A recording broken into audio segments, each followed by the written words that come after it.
Black CEO labeled a threat at the airport. Moments later, he orders the police chief arrested. Hello everyone. Before we begin today's story, I have a small favor to ask.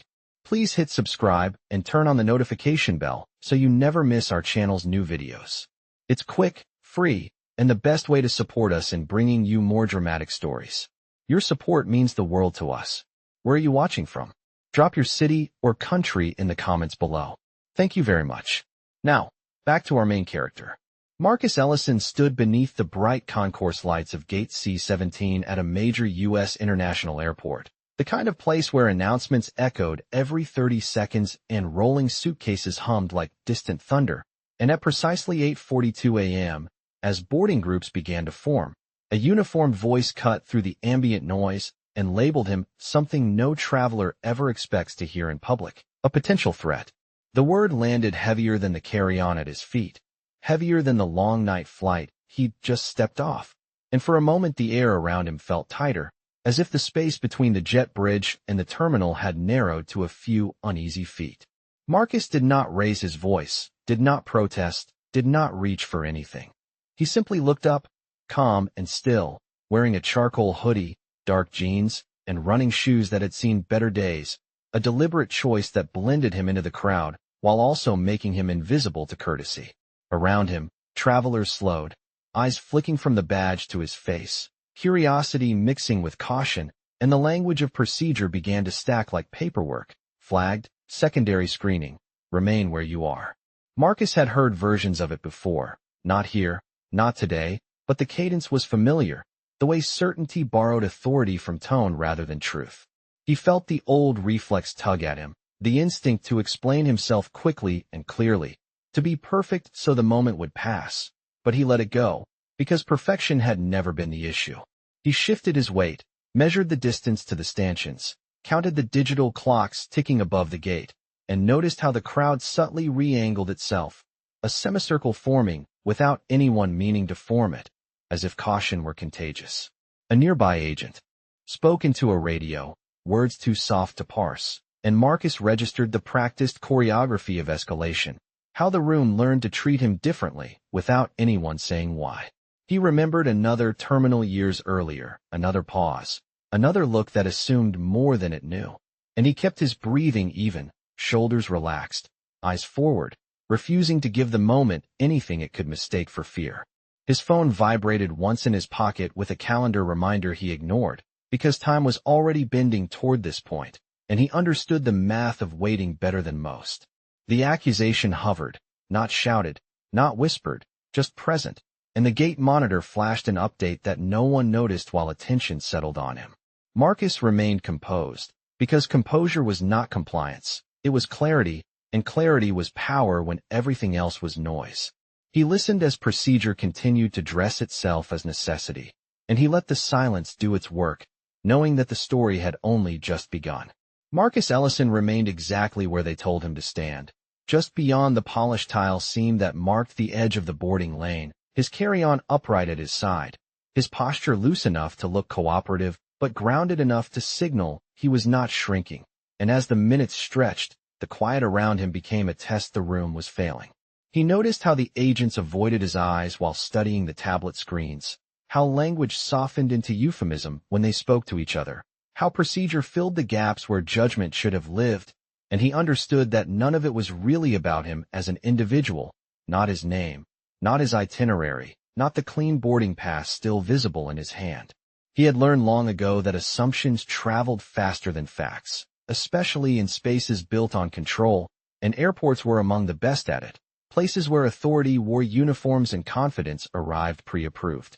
Marcus did not interrupt when an agent asked routine questions that were not routine at all. He answered clearly, evenly, without defensiveness, because defensiveness was often treated like evidence. He felt the familiar calculus running behind his eyes. How much calm was enough? How much was too much? When silence read as cooperation, and when it was misread as defiance. And he chose the narrow lane that experience had taught him was safest. The crowd thinned as boarding continued, a few curious glances lingering, then moving on, people eager to forget the discomfort of witnessing something that did not involve them, and Marcus let them go, because this moment was not about an audience, it was about exposure. He remembered being younger, standing in another public place, wearing another version of himself that had been judged incomplete, and how the lesson then had been brutal but clear, that respect was often withheld until it was enforced. Now, years later, with a life built deliberately, with responsibilities that reached far beyond this terminal, he found a strange calm in the waiting, because he knew exactly where this road led. An agent asked him to step aside again, a few feet only, but the request carried weight, and Marcus complied without comment, counting the seconds by the steady pulse in his wrist, noting the overhead clock tick toward 9. He thought about the meeting he would miss and the call he would soon make. Not yet, but soon, and he allowed himself a brief reflection on how often patience was demanded of people who had done nothing wrong. His phone remained in his pocket, untouched, not as a concession but as a decision, because timing mattered, and he intended to let the system show its hand before he revealed his own. Somewhere behind the scenes, messages were being sent, supervisors looped in, authority climbing the ladder it trusted, and Marcus stood at the center of it, unremarkable in appearance, unmistakable in presence, a quiet man framed by glass and steel, waiting not for permission but for proof. The shift in tone came before the shift in personnel, a subtle tightening of language as radios crackled and steps aligned with purpose, and Marcus Ellison recognized it immediately as the moment when discretion gave way to command. A senior officer approached with practiced calm, introducing himself with a name and a badge number delivered like credentials that were meant to settle the room, and Marcus listened without interrupting, hands visible, expression neutral, his stillness reading as composure to those who understood it, and as something else entirely to those who did not. The questions changed shape, no longer about itinerary or identification but about intent, presence, and compliance, words chosen carefully to sound reasonable while carrying a heavier implication, and Marcus answered each one fully, clearly, without embellishment, because clarity was the only thing that could not be misinterpreted unless someone wanted it to be. The officer glanced at the tablet again, then at Marcus, then back to the screen, as if searching for confirmation that had not arrived, and the delay drew attention like a magnet, pulling glances from passers-by and staff who pretended not to watch while watching anyway. The environment responded as systems do, barriers adjusted, space was redefined, and Marcus found himself framed by policy rather than walls, a temporary boundary that felt permanent enough to matter. He noticed a young agent nearby hesitate before speaking, then stop herself, the moment passing like a ripple that never broke the surface, and he cataloged it without judgment, because he had learned that courage often arrived late to rooms like this. Another officer joined, then another, their presence calm but cumulative, and the language hardened into phrases that suggested inevitability, that suggested the process was already underway and resistance would only complicate things. Marcus nodded once, acknowledging receipt rather than agreement, and felt the familiar attempt to rush him into consent through momentum, the quiet insistence that the safest path was the fastest one. He did not take it. The senior officer asked him to step further aside, just a few feet, always just a few feet, and Marcus complied again, because compliance did not equal surrender when the facts were on his side. The clock above the gate clicked forward, 9:05 now, and Marcus measured the delay not in minutes, but in leverage, because each escalation required documentation, each decision left a trail, and trails had a way of leading back to their source. The officer spoke into his radio, requesting confirmation from a supervisor whose name carried weight, and Marcus caught it, the kind of name that traveled through departments with authority attached. He remained quiet, eyes steady, breathing even, because this was the threshold he had expected, the point where individual judgment handed the moment to institutional certainty. The crowd thinned further as flights departed, leaving a quieter stage where actions would be remembered more clearly, and Marcus sensed the approach of someone whose arrival would seal the direction of the morning. When the footsteps came, measured and confident, the energy shifted again, the way it does when rank enters the room, and the officer straightened, voice lowering. With respect, Marcus watched as the man introduced himself as Chief Daniel Whitmore, his presence authoritative, his gaze quick and assessing, and he noted the ease with which assumptions settled into place. Whitmore spoke with assurance, outlining next steps as if they were already agreed upon, and Marcus listened to every word, committing them to memory, because this was the moment when authority believed itself unquestioned. He did not argue, did not object, did not reveal anything yet, because timing was everything, and the system had not finished speaking. Chief Daniel Whitmore's words did not need to be loud to travel. They carried across the open concourse with the confidence of someone accustomed to being obeyed, and as he outlined the situation to his team, Marcus Ellison felt the label take shape around him, not as a formal charge but as a social verdict. The language shifted subtly from caution to classification, from questions to conclusions, and Marcus heard the phrase that mattered most delivered with professional calm, that he was considered a potential risk pending further review. It was not shouted, it was not dramatized, but it landed with precision, and he watched as the space around him adjusted accordingly. A few extra feet of distance, a few more eyes that lingered longer than curiosity required. Whitmore spoke as if he were protecting order, as if the act of isolating one man in a crowded airport was an unremarkable necessity, and Marcus noted how quickly authority learned to narrate itself as reason. A staff member placed a temporary marker near the floor seam, an informal boundary that made the situation visible without making it explicit, and Marcus stood within it, neither resisting nor stepping beyond, understanding that visibility was now part of the process. Travelers passed, some slowing, some pretending not to notice, others openly watching, and Marcus felt the familiar weight of being observed not as a person, but as a scenario, a cautionary example unfolding in real time. Whitmore continued, his tone measured, explaining that procedures required cooperation, that delays were unfortunate but unavoidable, that safety was paramount, and Marcus listened, recognizing how easily safety became a catch-all justification when assumptions went unchallenged. He responded when addressed, his answers steady and complete, refusing the temptation to over-explain, because he knew over-explanation was often treated as uncertainty. The chief glanced at him again, eyes scanning for something that confirmed his expectation, and when it did not appear, the glance hardened into resolve. Marcus felt the label settle more firmly now, not written anywhere yet present everywhere, shaping how others spoke to him and about him, shaping what options were offered and which were withheld. A nearby employee hesitated again, lips parting as if to speak, then stopping, the moment swallowed by the rhythm of command, and Marcus filed it away, another data point in a morning that was rapidly becoming a record. Whitmore instructed an officer to notify Central Command, his voice low, efficient, and Marcus caught the phrase non-compliant risk assessment, delivered without accusation yet heavy with implication. He remained calm, because calm was the only thing he fully controlled, and he understood that the story being told about him was now louder than his own voice. The airport clock ticked forward, 9:10, and the gate monitor updated to final boarding for a flight he would not be on, and Marcus felt the narrowing of options that came with being labeled, how time itself began to feel conditional. He thought briefly of how often such labels stuck long after the moment passed, how they followed people into databases and decisions they would never see, and he allowed himself a measured breath, because this was the precise consequence he had anticipated.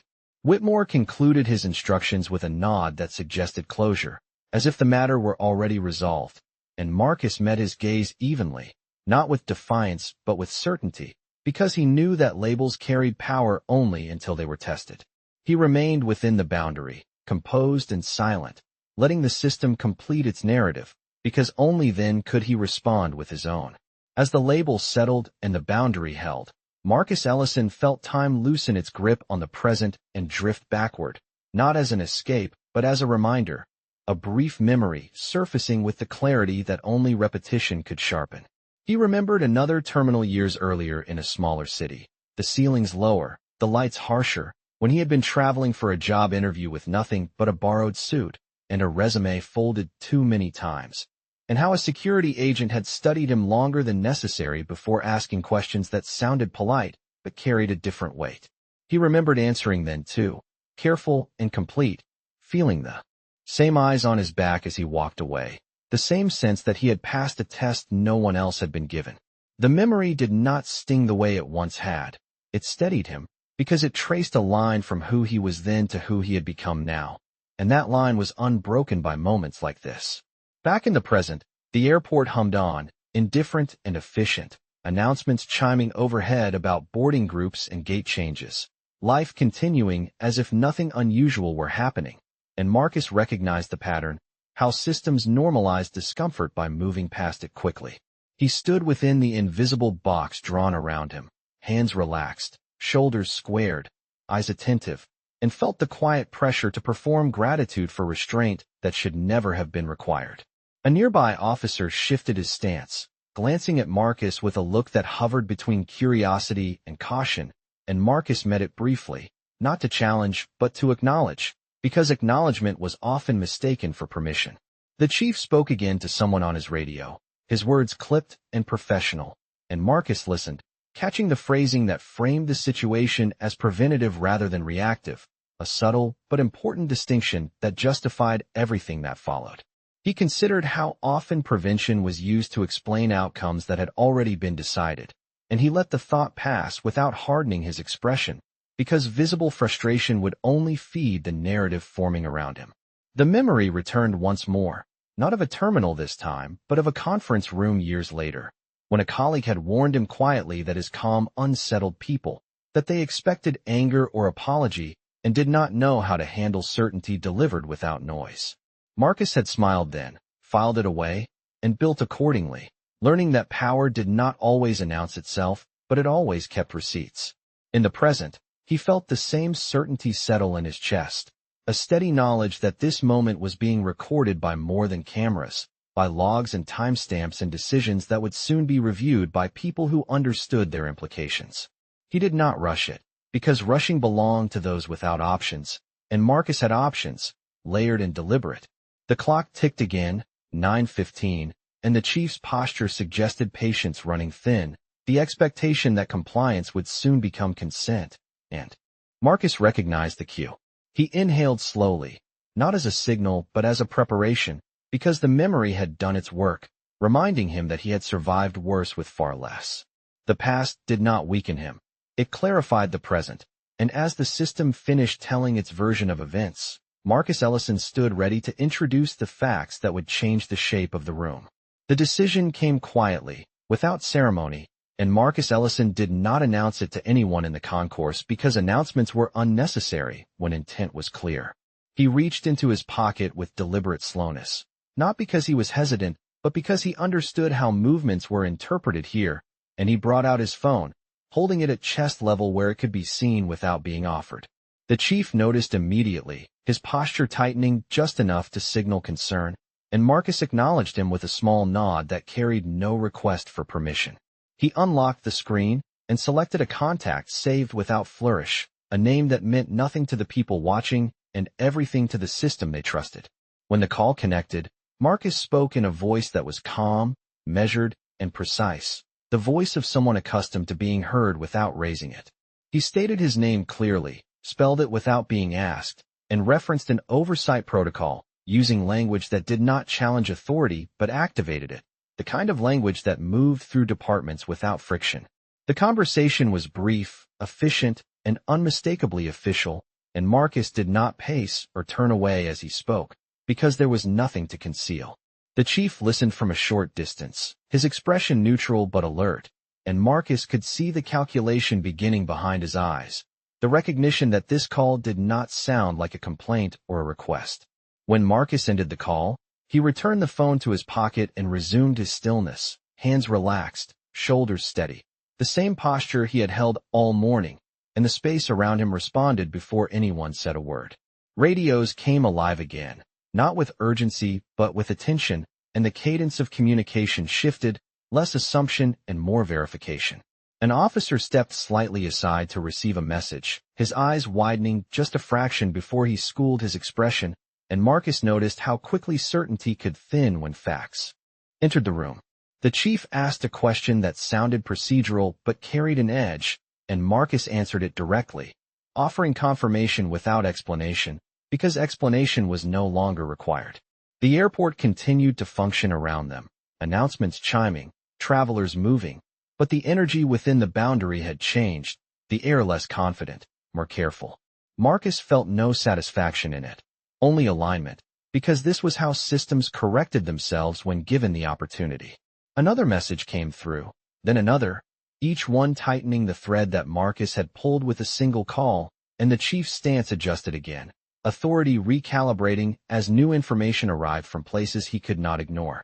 Marcus remained composed, because this was not a reveal meant for drama, it was a process meant for accuracy. He watched as an officer took notes, as a supervisor's name was repeated with emphasis, as the language shifted away from potential risk and toward verification of conduct. The clock overhead read 9:20, and Marcus noted it without attachment, because time had resumed its normal shape now that truth was in motion.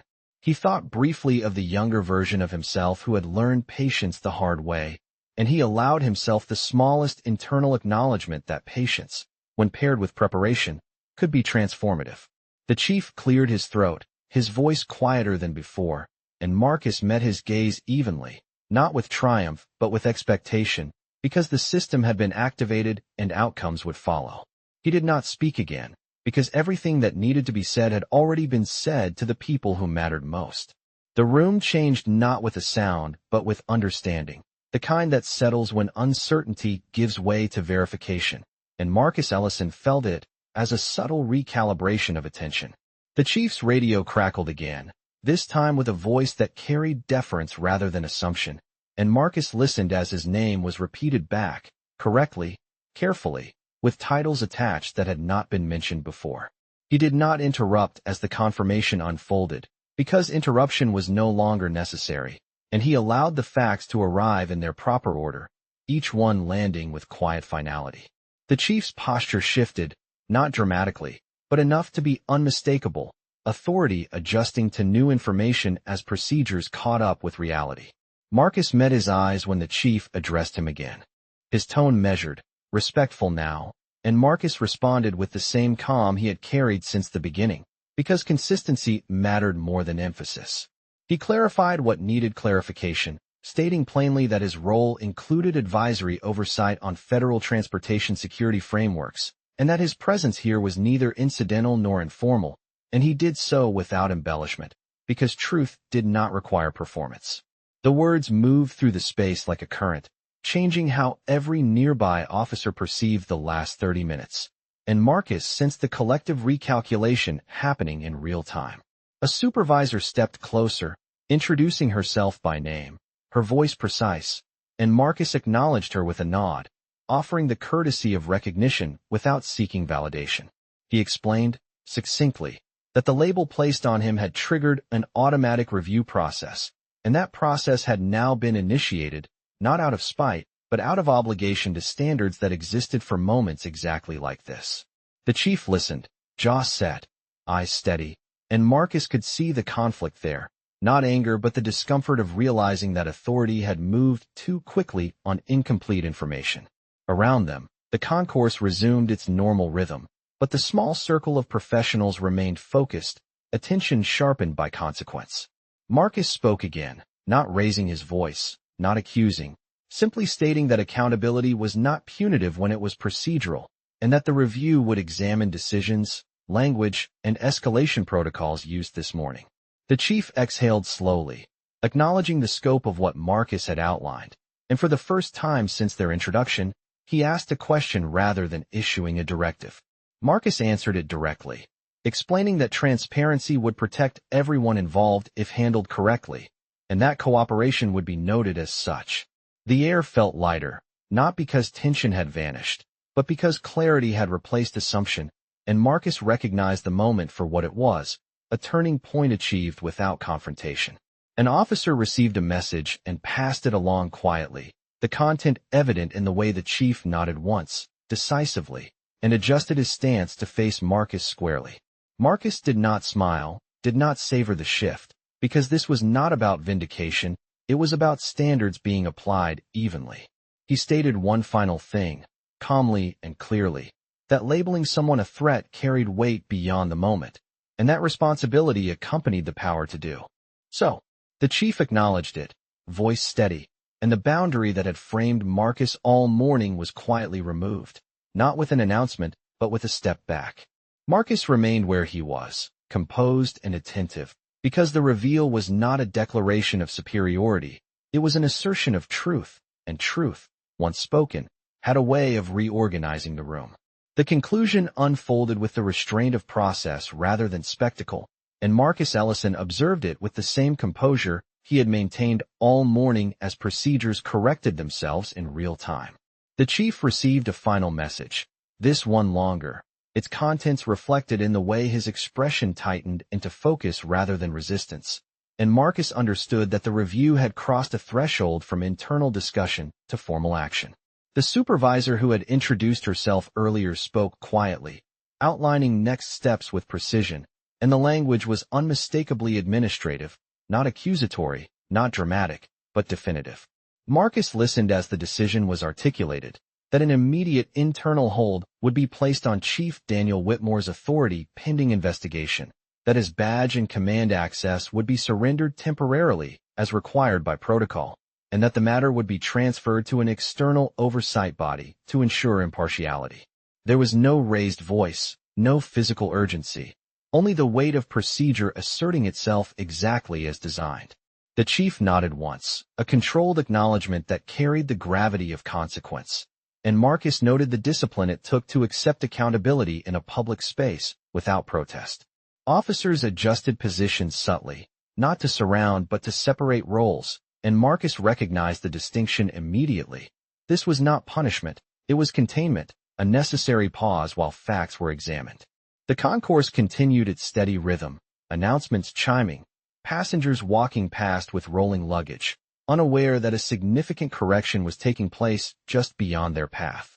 Marcus felt no satisfaction in the moment, because satisfaction was not the point, consistency was, and consistency was finally present. The supervisor thanked him briefly for his cooperation and for initiating the oversight process correctly, and Marcus returned the acknowledgement with a nod, emphasizing through his demeanor that this outcome was not personal.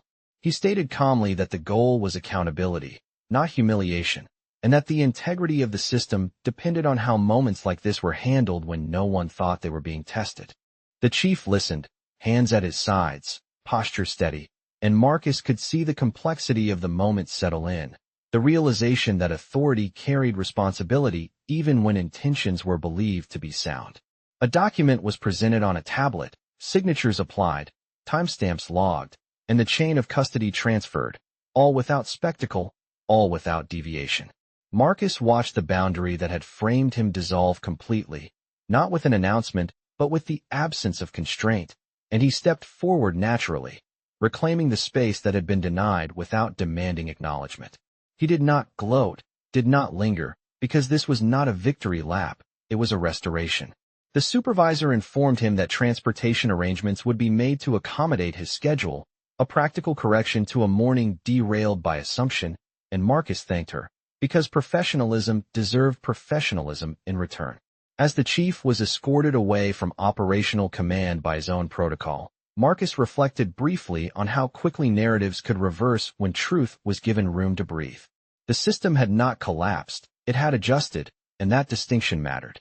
Marcus gathered his carry-on, the same bag that had stood beside him through every escalation, and felt the quiet weight of resolution settle in his chest. This was not about one man losing authority, it was about standards being enforced evenly, and as Marcus moved forward through the concourse once more, the airport resumed its ordinary flow, altered only by the knowledge that accountability had arrived exactly when it was supposed to. Marcus Ellison moved through the concourse with an unhurried pace, the kind that came from certainty rather than relief, and as the morning resumed its ordinary rhythm around him, he reflected on how quietly standards could be raised when someone refused to let bias define the outcome. He noticed the way people passed him now without hesitation, without curiosity. The earlier tension dissolved into anonymity, and he understood the irony of it. That dignity was often restored the moment it was no longer questioned.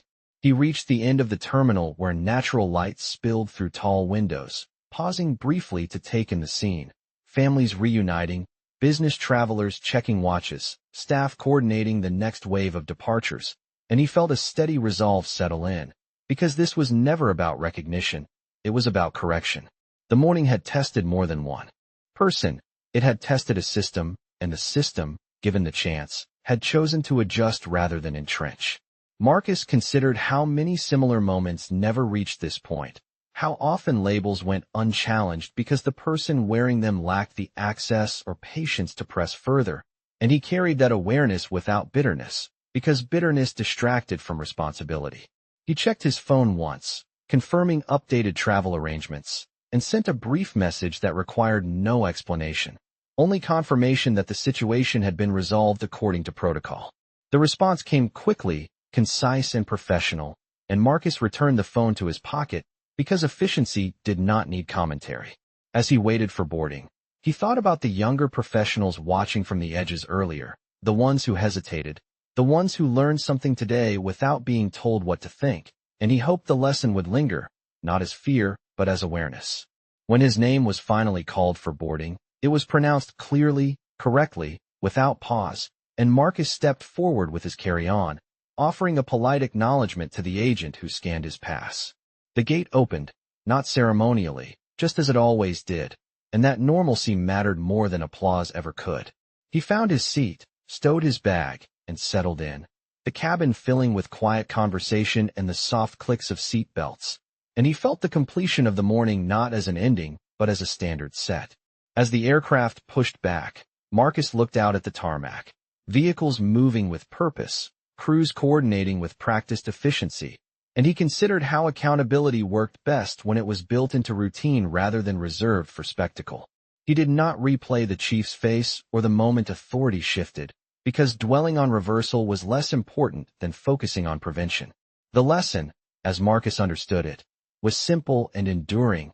Silence was not submission, patience was not weakness, and dignity did not require permission.